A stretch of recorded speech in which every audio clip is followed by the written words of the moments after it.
Waiter na person wey dey ensure say everybody sit down comfortably for somewhere, and when a very good waiter at ten d to you, you go dash am small thing.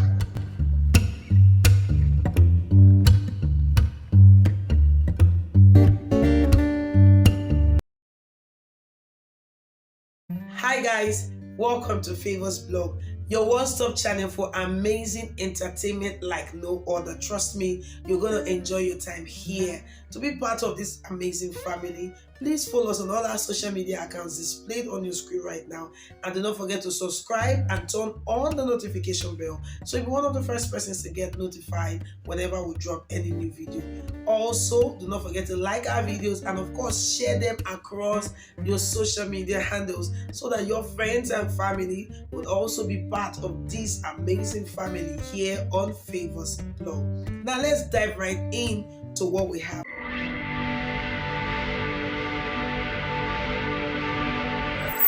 I welcome you to Open Heavens Daily Devotional for Friday, will be the 10th of March 2023. Our topic for today say, waiting on God. Our Bible reading, it comes from the book of Psalms 27 from verse 13 to 14. And our memory verse for today, it comes from the book of Isaiah chapter 40 verse 31. It does say, and those who they wait upon God, their strength go come back again. They go fly with wings like eagle. They go run, they no go tire. They go waka, they no go faint.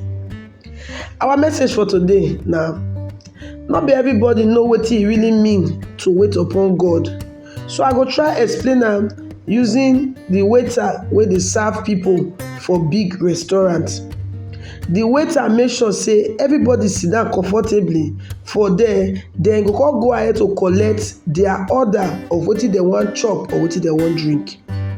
The waiter go come make sure now say the order wey the guests they don't give, e deliver am quick and it must be exactly wetin the guest talk say he or she want. For inside Ephesians chapter 6 verse 13, Apostle Paul talk say, wherefore make you wear the whole armor of God so that you go fit stand for the evil day, and after you don do everything to stand.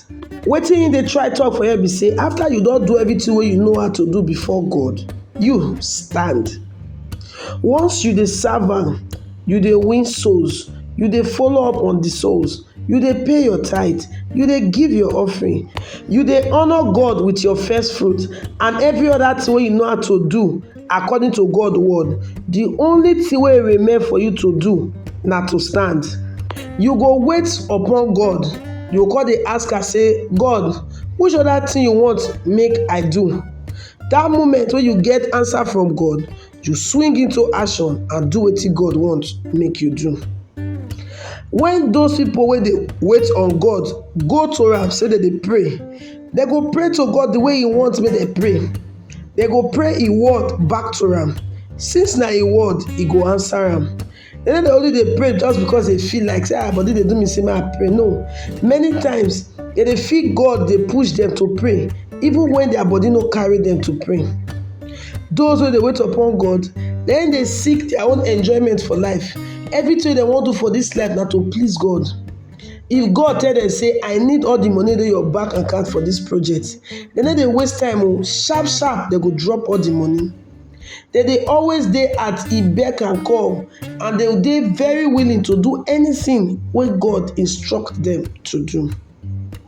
Now, when you get very good waiter for restaurant wey at ten d to you, you go likely dash am small thing. The small thing wey God dey give people wey dey wait upon am, according to Isaiah chapter 40 verse 31 be say, your strength go come back to you, new fresh strength na go give you. That means say sickness and even old age no go get power over you kiakia. He go become your doctor. He go take care of you by himself. He go also give you wings make you fly like eagle. In other words, you go dey on your own class. You know that kind of thing. Even great men go call you great. You go excel so much so tey e go dey very hard for anybody to beat your record for this life. All you need to do na to commit yourself, say I go wait upon God from today. because according to Hebrews chapter 11 verse 6, Bible tell us say God dey reward all those wey dey take out time to seek am. Our reflection for today say, you dey willing to become God waiter? Na Pastor E.A. Adeboye, wey be the General Overseer of the Redeemed Christian Church of God, na him write this Open Heavens daily devotional.